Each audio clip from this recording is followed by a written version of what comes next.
Maurice Ray, nous allons parler aujourd'hui de savoir si Jésus-Christ est le fondateur d'une religion.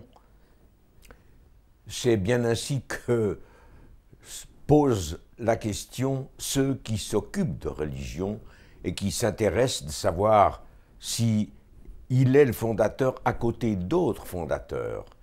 Mais en vérité, comme nous le verrons tout à l'heure, il n'est pas le fondateur d'une religion, il est le révélateur de ce que les religions cherchent. Parce que des religions, il y en a beaucoup. Il y a, vous le savez, le bouddhisme, l'hindouisme. On peut même dire que l'athéisme est une religion. Et puis le marxisme en a été une, le nazisme également, et finalement l'idéalisme qui habite l'esprit de beaucoup de gens, avec plus ou moins de connotation morale, est aussi encore une autre forme de religion. Nous vivons dans un monde où ces religions s'affrontent. À quoi finalement tient notre choix? Notre choix tient à d'abord notre naissance dans un endroit où telle religion est régnante. Elle tient aussi à l'éducation que nous donne la famille. Donc, très souvent, notre choix tient à une tradition familiale ou nationale. Mais, en général, notre choix s'affronte finalement, comme nous le verrons aussi, à une forme d'ignorance, parce que nous choisissons arbitrairement sans bien connaître. Les enfants ont entendu parler de telle ou telle religion, ou de l'islam s'ils sont islamistes, ou de l'évangile s'ils sont chrétiens. Alors ils adhèrent sans avoir eu un choix réel. Donc leur choix finalement est arbitraire et il tient à leur ignorance. Est-ce que ces religions ont des points communs? Oui, bien sûr. Toutes, on peut le dire, cherchent à résoudre l'énigme de l'existence de ce monde et de l'existence de nos propres vies. Nous sommes créés avec une intelligence qui peut réfléchir, qui veut connaître, comprendre. Donc, dans le monde où nous sommes, première question, est-ce que ce monde s'est fait tout seul ou ce monde a-t-il un créateur? La réponse est quand même généralement que ce monde n'a pas pu se faire tout seul quand on voit comment il est artistement, scientifiquement établi, construit. Donc il doit y avoir un créateur. Alors la religion, quelle qu'elle soit, cherche à entrer en contact avec ce créateur, à le définir et à pouvoir, dans ce contact, être sûr qu'il est celui qui nous est non pas hostile, mais favorable. D'où la recherche d'une commune communion avec ce Dieu dont on ne comprend pas ou ne connaît pas très bien l'identité. Et c'est ça qu'on retrouve entre toutes les religions. Et les points divergents? Ah, les points divergents, ils sont directement en rapport avec ce que j'ai dit tout à l'heure, savoir que, d'une part, chacun imagine ce Dieu, et certain que selon son imagination, ou selon le fondateur d'une des religions qu'on adopte, et qui vient dire « je suis le prophète de Dieu, du Dieu que vous cherchez », si on fait le tour de toutes les religions, et chez les hindouistes, c'est au reste de la même manière, chez Confucius, chez les Chinois, c'est aussi un sage qui transmet à son peuple ce qu'il croit avoir compris du Dieu qu'il cherche, tout en disant en même temps qu'il en a eu la révélation. Donc les différences tiennent aux prophètes, à ceux qui se disent fondateurs d'une religion, mais la différence la plus marquée, c'est celle qui est entre la religion chrétienne et les autres religions. Pourtant, 3 religions se disent religion du livre. Est-ce que cette présentation contribue à la confusion? Oui, cela contribue à la confusion dans le sens où la religion du livre, qui s'appelle d'une part le Coran, d'autre part la Bible, d'autre part les livres de la sagesse chez les hindous, et on pourrait en parler, en situer encore d'autres, qui toutes quand même ont un livre à la base, mais on reconnaît qu'entre la judaïcité, la chrétienté et l'islam, il y a un livre particulier, le Coran chez les islamistes, la Bible chez les chrétiens.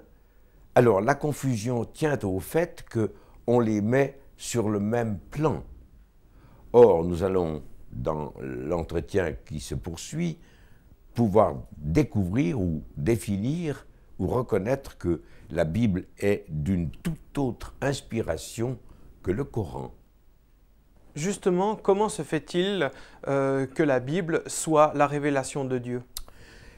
Parce que la Bible, elle est le récit de ce que Dieu nous fait connaître et qui a été consigné par divers auteurs qui disent avoir reçu de Dieu cette révélation.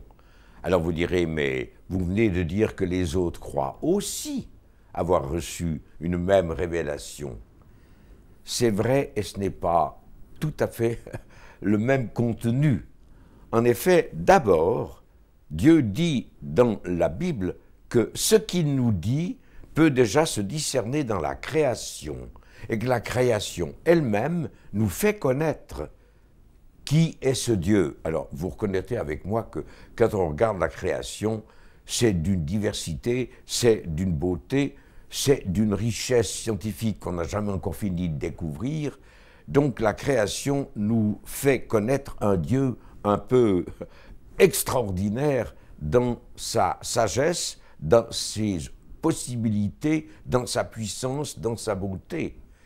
Puis, il vient nous dire ce que les savants cherchent à définir, savoir le comment de cette création. Il n'y répond pas nécessairement parce que le comment, on peut le découvrir en effet par la science.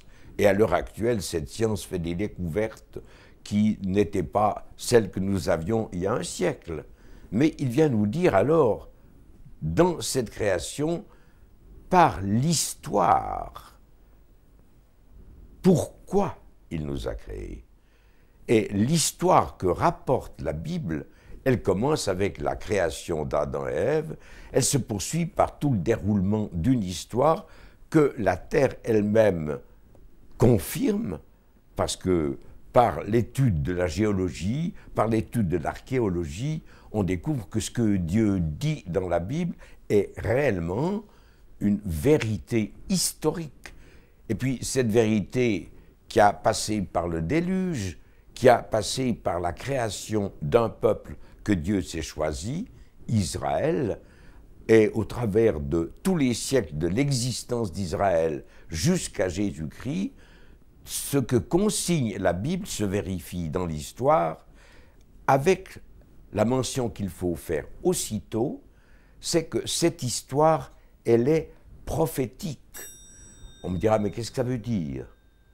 Ça veut dire, par exemple, que lorsque le peuple juif esclave en Égypte est emmené par un Saint-Esprit qui s'avère une colonne de nuée lumineuse la nuit et brouillardeuse le jour pour les protéger du soleil, quand ce voyage d'entraînement d'Israël hors l'Égypte vers le pays de Canaan doit passer par la mer Rouge et trouver en Canaan la richesse qui lui était promise, c'est une prophétie de ce que chacun de nous vit en ce sens que nous sommes nés aussi dans un monde où nous sommes esclaves, et puis Dieu vient à notre rencontre par son esprit, et puis par celui qui va incarner la vérité de Dieu, mais qui n'est pas encore révélée à Israël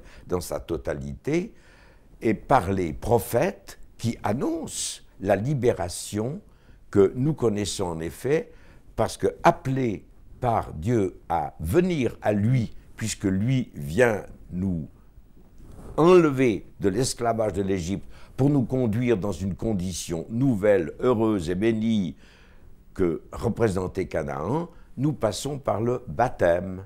Et je pourrais prendre ainsi beaucoup de récits bibliques pour démontrer que ce n'est pas simplement une histoire passée, inscrite dans l'archéologie, la géologie et par tout ce que nous connaissons de l'histoire et qu'on peut vérifier, mais c'est une histoire dans laquelle Dieu nous parle et nous dit même qu'au travers de cette histoire, nous aurions dû le reconnaître, d'autant plus qu'il l'a consigné dans la Bible. Et puis enfin, cette histoire a abouti à celui que Dieu avait promis et dont toute l'histoire était l'annonce et la préfiguration, la venue de Jésus-Christ. Donc, la différence entre un Coran et une Bible, c'est que le Coran est une sagesse que Mohammed dit avoir reçue de Dieu, et puis l'Évangile, c'est une vérité incarnée dans la création, dans l'histoire, et finalement dans la personne de Jésus-Christ, et on peut, dans la comparaison entre le Coran et la Bible, découvrir que l'un est la vérité, l'autre est une approche de la vérité. Mais en lisant l'Ancien Testament, où est-il fait mention de Jésus-Christ? Ah, Jésus-Christ n'est pas clairement nommé dans l'Ancien Testament, mais dans la bouche de tous les prophètes, avec les promesses qu'ils apportent de la part de Dieu et les ordres qu'ils donnent, ils annoncent tout au travers des siècles celui qu'on appellera, et qu'on appelle encore chez les Juifs, le Messie.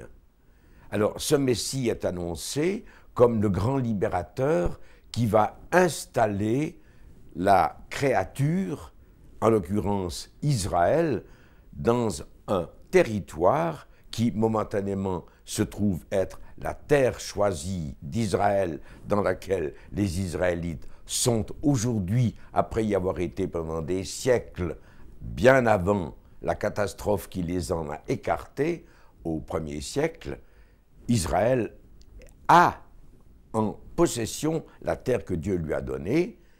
Il en a été écarté par sa désobéissance et son refus du Messie. Il y revient maintenant selon la prophétie.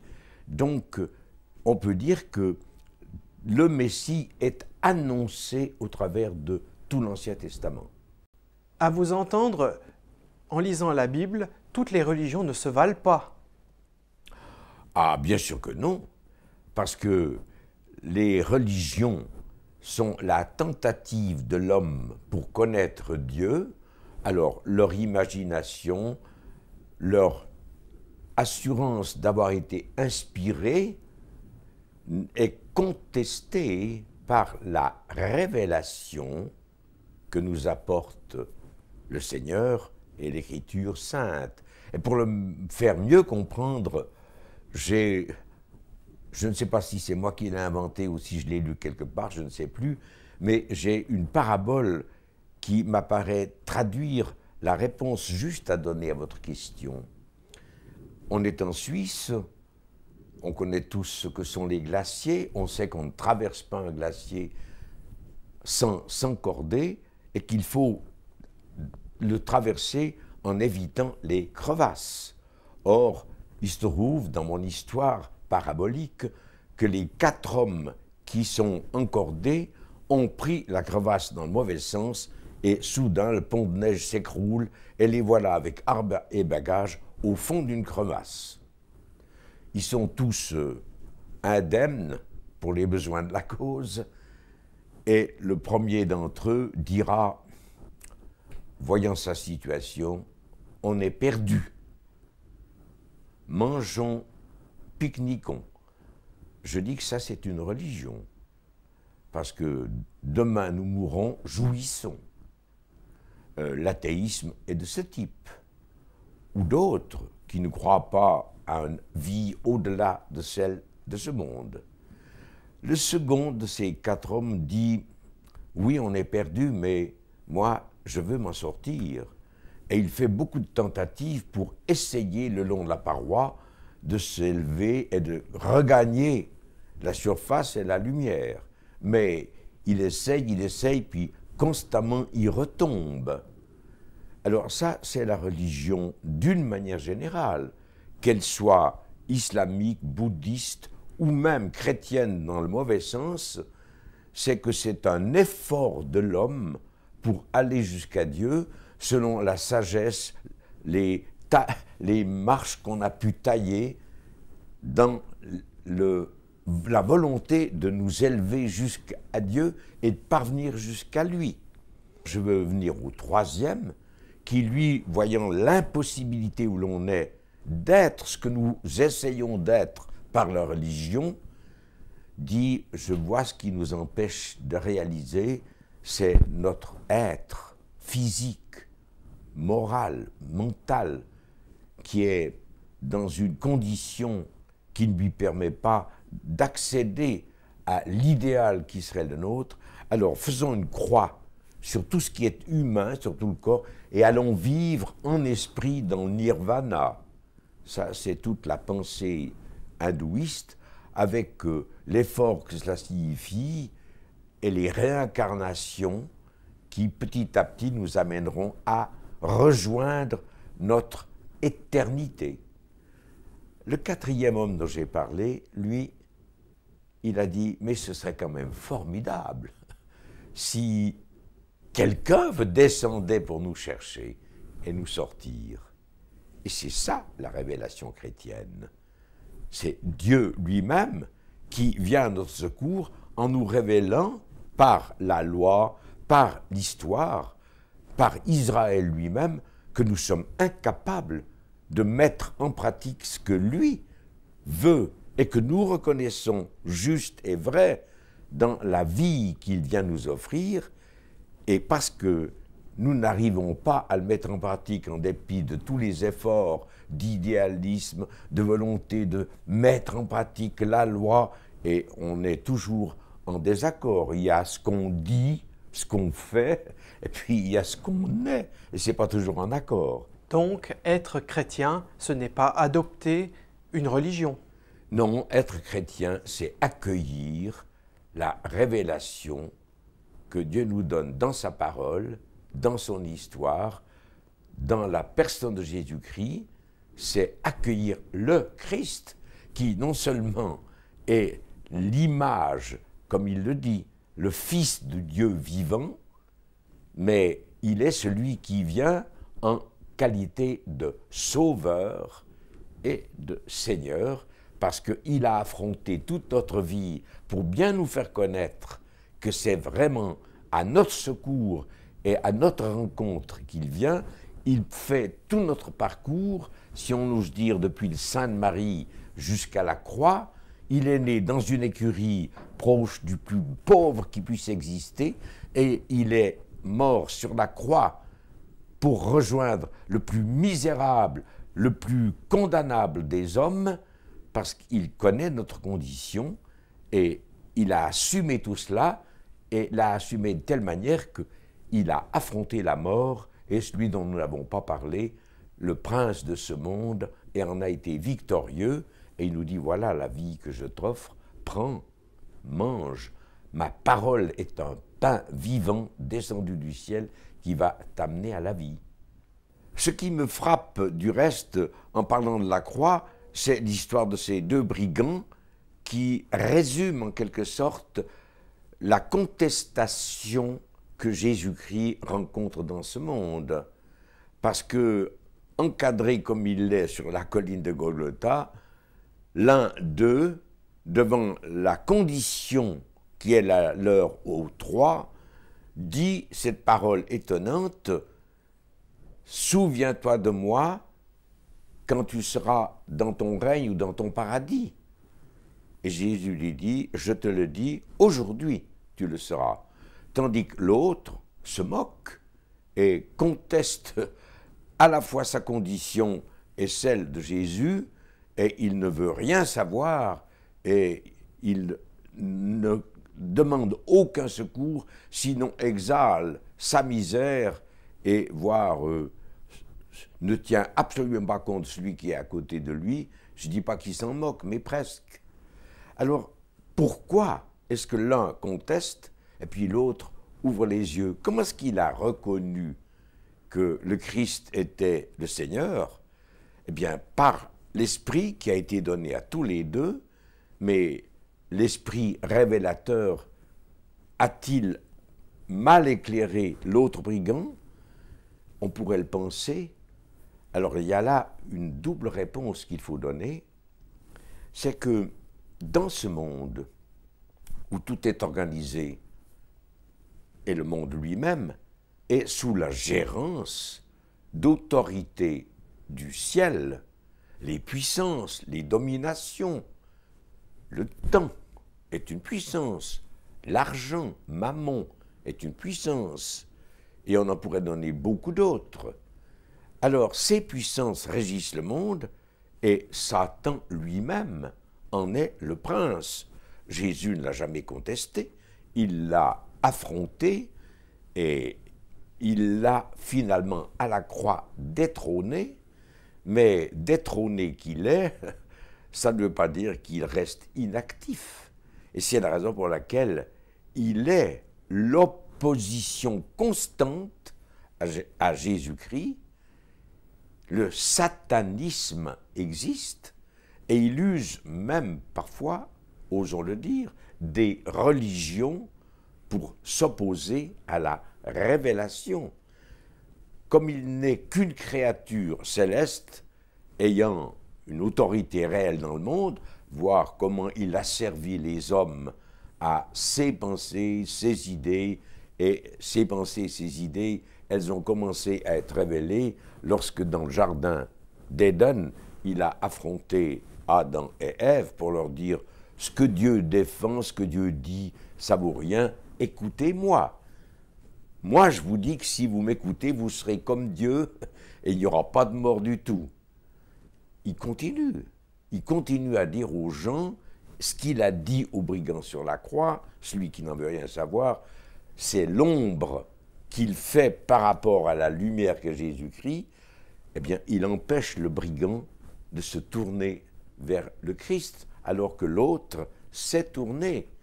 Alors vous direz, mais est-ce que l'un est choisi puis l'autre abandonné? On pourrait le croire, mais en réalité, Dieu, en Jésus-Christ, ne force personne à le suivre. Il offre, il dit, veux-tu venir à moi? Venez à moi pour avoir la vie. Mais il ne contraint personne à le suivre parce qu'il est venu nous libérer. Alors s'il nous imposait sa vérité, sa vie, son amour, ce serait une contradiction totale avec la liberté qu'il vient nous rendre et que nous avons perdue. Parce qu'en effet, nous sommes sans liberté dans ce monde. Je ne sais pas demain ce qui va m'arriver. Je ne tiens même pas dans ma main le souffle de ma vie. Donc je n'ai aucune liberté et Jésus vient me la rendre. Et c'est la raison pour laquelle il laissera celui qui s'oppose à lui dans son athéisme, dans sa religion, dans son opposition, et puis à ceux qui l'accueillent, alors il dit, eh bien je suis votre chemin, votre vérité, votre vie. Nul ne vient au Père que par moi, mais je suis votre lumière, votre pain de vie. Je suis le communicateur de l'amour que le monde ignore et que je viens vous apporter. Et il dira même que la réalité d'une rencontre avec lui, elle se traduit par ce que nous sommes et non pas seulement ce que nous faisons, car nous sommes porteurs de fruits, et le fruit que Dieu attend de nos vies, c'est précisément l'amour, la joie, la paix, la patience, la fidélité, la douceur, la maîtrise de soi. Pourtant, nous sommes de tradition chrétienne en Occident. Certains pays comme l'Inde ou la Chine n'ont pas accès au christianisme. C'est vrai, quand même, ils n'ont pas accès au christianisme peut-être aujourd'hui. Au reste, ceux qui essayent d'aller le leur apporter, on le sait par tout ce que les journaux nous racontent, ne sont pas très bien accueillis. La persécution des chrétiens n'a jamais été plus totale qu'en ce siècle, par toutes les religions qui ne veulent pas de l'Évangile. Et là, on le dit, le prince de ce monde remporte des victoires que la parole de Dieu annonce. La Bible nous dit ce qui va se passer dans les derniers temps.